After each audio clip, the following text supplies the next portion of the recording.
trơn chẳng hả? Cái khăn trơn chẳng.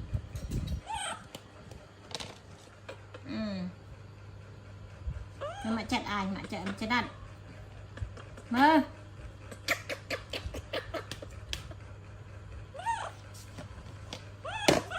Cái này. Nè. Cắn à? Cắn.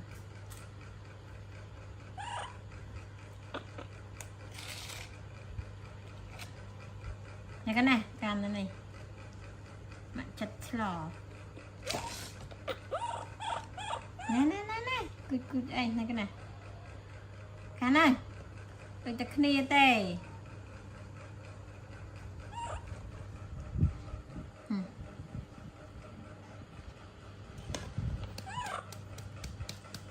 Này cặp đây là cái này này cái này ăn này. Hello cô papa. Giờ bây chân cái tép phòng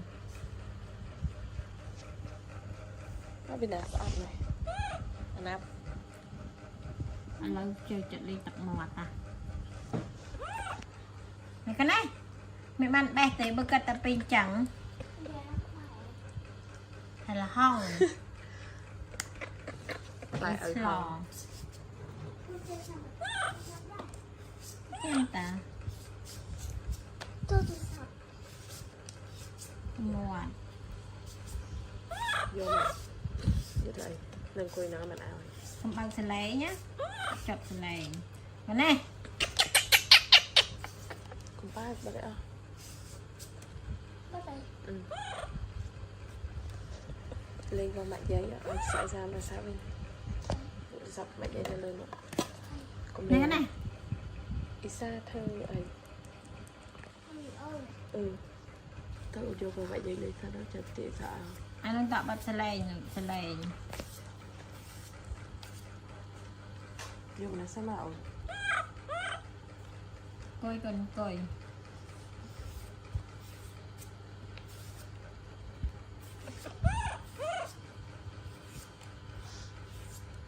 tỏ ban taoมันเลยเงียบมันอดใส่ติดใจเหรอ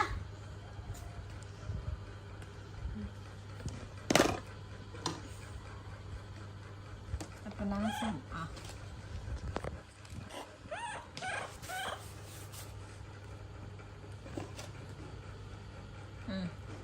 ผมเปะก่อนกินตัดเตะบานตัดตูเตะนั่นก็ได้เอามาแบบนี้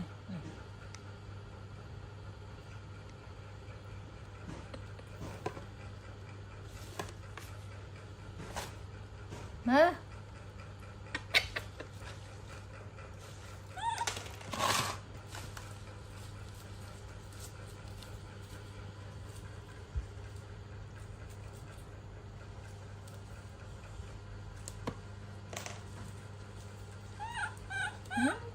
mệt hả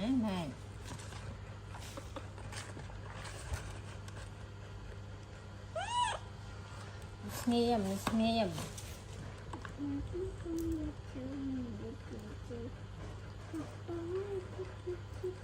ê chiên bật ấy nóng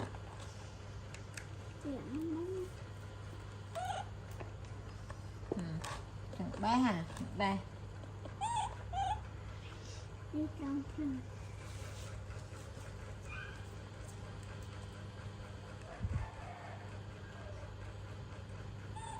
chuyện bé mà chuyện bé hả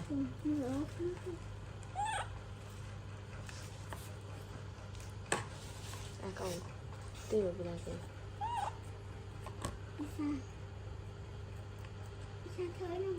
có điểm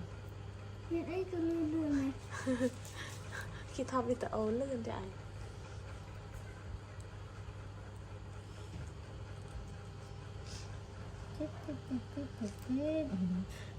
Jessie vậy Jessie lật ba ha Jessie lật ba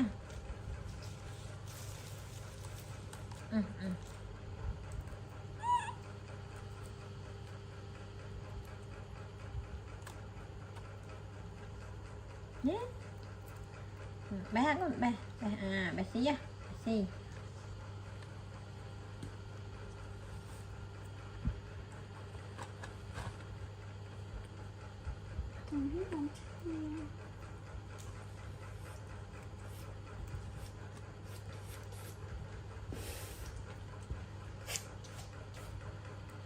Udah, ini.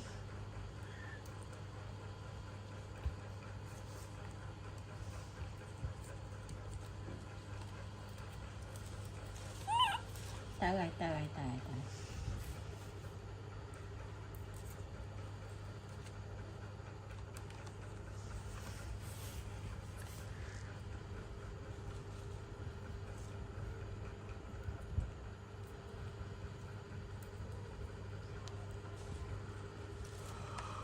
Đây là lực phơi, là lực phơi Rồi. Lực phơi.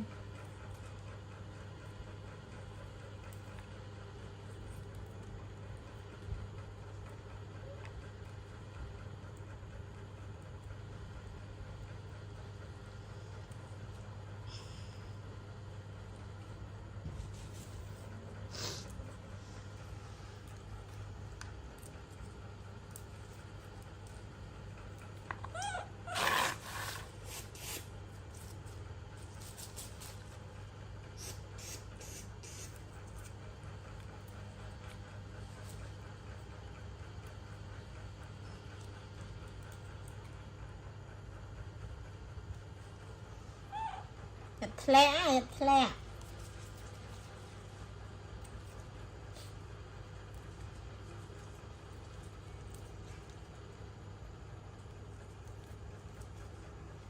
Rồi.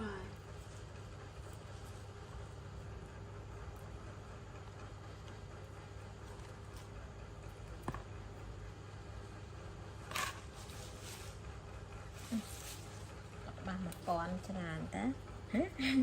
Cái này chụi bên đấy cái này. Ha. Đối.